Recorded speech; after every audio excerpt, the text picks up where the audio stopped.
Mga kabida, isang magandang oras sa lahat. Welcome po sa aking channel. Ito, pag-usapan pa rin natin ito hong nakaka-dismayang ratings ni Pangulong Ferdinand Bongbong Marcos, mga kabida.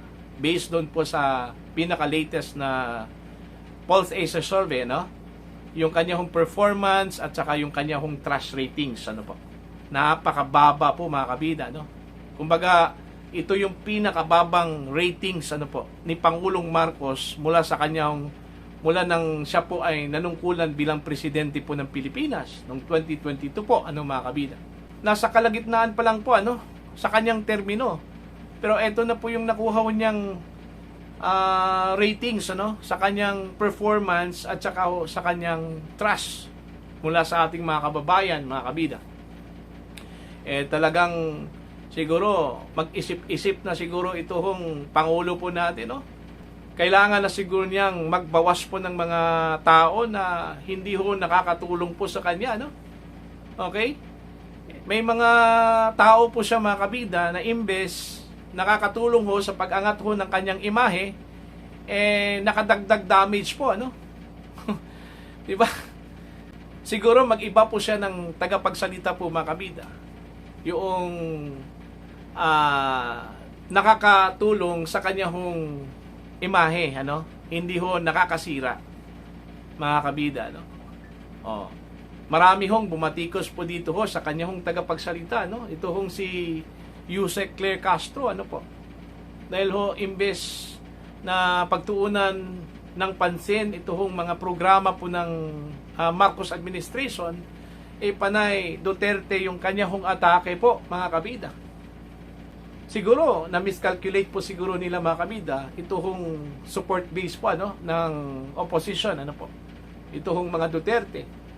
Kasi ang buong akala po nila, parang wala na, pabagsak na po yung support base po, Mas lalong dumarami, at mas lalong naging active po ngayon, mga kabida.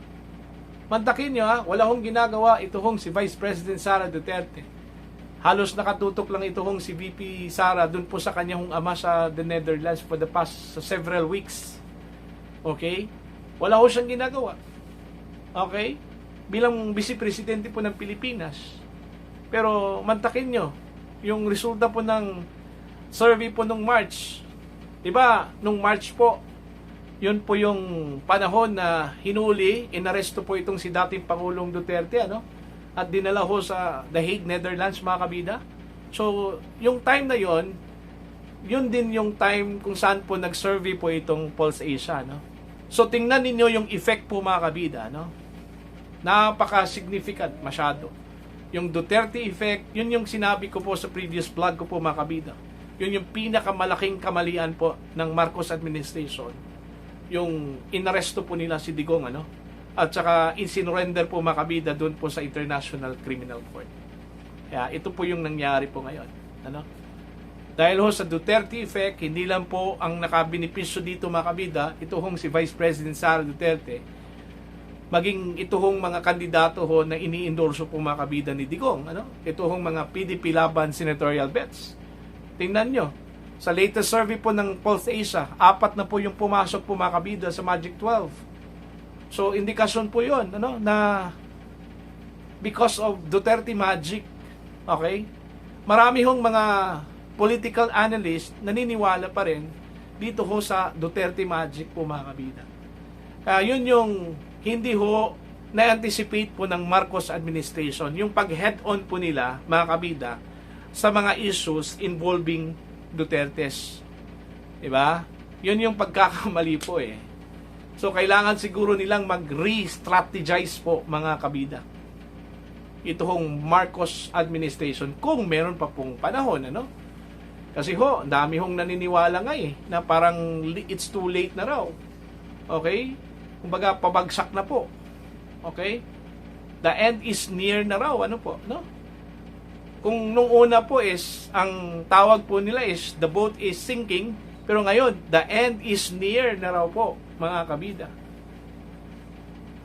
Yun siguro yung rason kung bakit po ito hong si General Bronner, okay, nananawagan dun ho sa kanya hong mga tropa, no, na i-secure yung Metro Manila, yung seat of government. Marami hong ang nagtataka kung bakit ganun yung kanya hong panawagan sa kanya hong mga tauhan po, ano. Unang-una po, yung issue po ng invasion po ng China sa Taiwan, ano. Meron po siyang statement noon, ano. Okay? At dahil doon sa kanya hong statement, nag-react po itong China. Ang sabi po ng China, kung sino yung naglalaro po ng apoy, masusunog po sa apoy. Ano? Hindi ho nagustuhan ng China yung kanya hong sinabi. Kaya ngayon, iba na po yung kanya hong tunada po, dito na po sa Metro Manila. Okay? Kaya marami hong nagtataka, ano ba talaga, sino ba talagang kalaban po ng Pilipinas? Bakit ho kailangan pong i-secure itong Metro Manila, no? Sino yung kanyang pinaghahandaan? Ano? Yung China?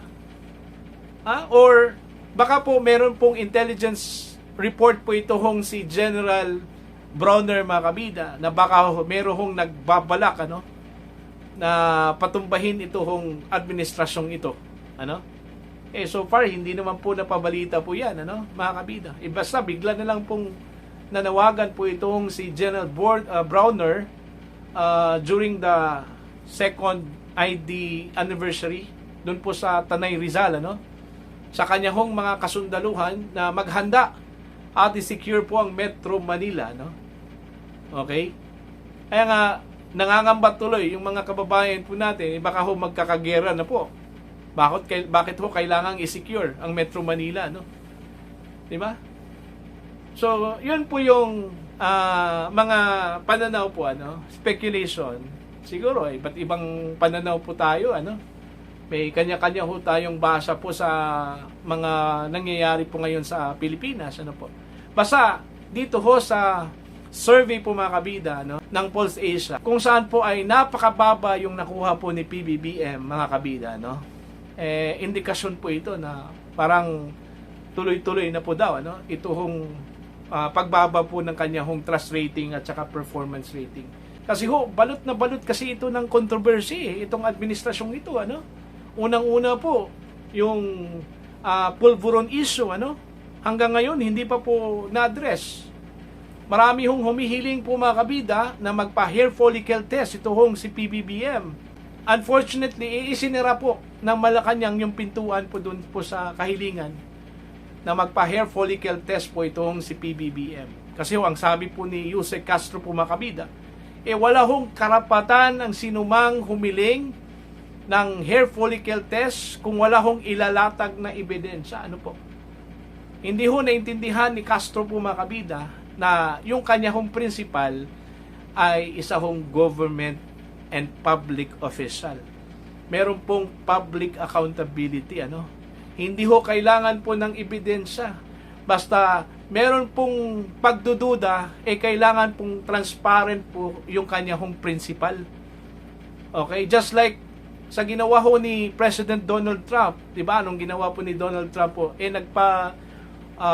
Executive check-up para ipakita po sa mga Amerikano po na siya po ay fit to hold office. Ano? Yun sana yung ginawa ho ni Pangulong Marcos. Dami hong issue si PBBM, yung kanya hong kalusugan. Kasi ho, one time nakita po siya na dumudugo yung kanya hong gums, ano? So, may nagtanong kung kumusta na ba yung kalusugan po ni PBBM kay Yusek Castro, ano? Pero ang sabi po ni Yusek Castro, okay naman po, walang problema actually, yung kahilingan po na magpatingin, ano, si PBBM ay parang ano po yun sort of concern po yun, ano? Health concern. Para ho sa Pangulo, mga kabida. Wala, ayaw po nila Ayaw po nilang ipaalam sa publiko, ano? Yung tunay na kalagayan po ng kalusugan po ng Pangulo, mga kabida. Kaya siguro, because of this lack of transparency, ano, ng gobyernong ito, dito siguro medyo nagbago yung ihip ng hangin, yung pananaw po ng ating mga kababayan.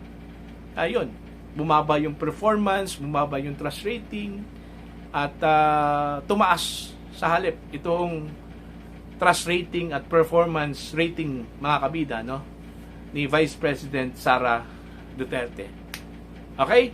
So para po sa inyo, anong tingin po ninyo? Yung sinasabi po nilang the end is near.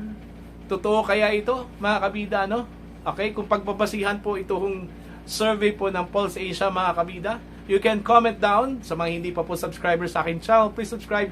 Just click the subscribe button, click the notification bell, click all para updated po kayo sa aking mga uploads. Maraming salamat po sa inyong lahat, mga kabida.